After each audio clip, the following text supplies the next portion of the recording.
Assalamu alaikum wa rahmatullahi wa barakatuh. Wannan wata kissa ce mai ban al'ajabi mai ban mamaki wanda mufti Ismail Menk ya rawaito ta. Yake cewa akwai wani likita a kasar Pakistan, shahararren likita kwararre wanda duk duniya irin su kaɗan ne. To ya kasance yana zuwa ƙasashe daban-daban domin ganin marasa lafiya. Wata rana ya shiga jirgi yana tafiya sai kawai jirgin nasu ya kamu da aka shiga ruwa sama, hadiri da gajimare da tsawa da cida wanda dole jirgin su ya saukar gaggawa. Suna sauka sai yake tambayan pilot din, za mu daɗe anan? Sai ce gaskiya ina baka shawara, garin da zaka je ba nisa, saboda haka ka ɗauki mota ka karasa. To inda suka sauka wani ƙauye ne inda babu motoci ma sosai.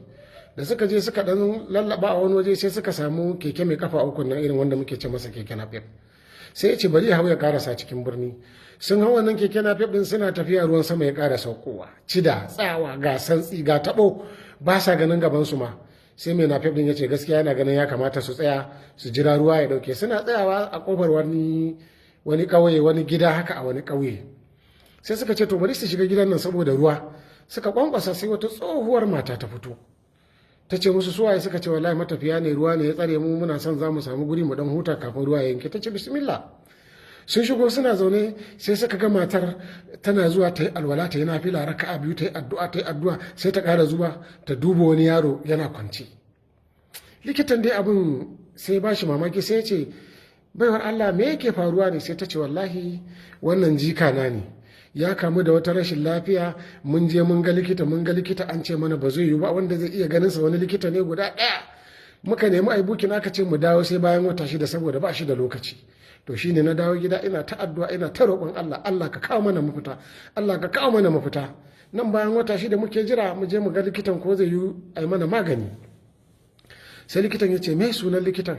Sai ta ce sunan shi Dr. Ishan. Kawai likitan nan sai ya fashe da kuka. Sai ce to wallahi Allah ya amshi addu'arki, ni ne Dr. Ishan. Saboda karban addu'arki na farko ba ma ke kika je guri na ba, ni ne Allah ya dauko ni ya kawo ni wajenki.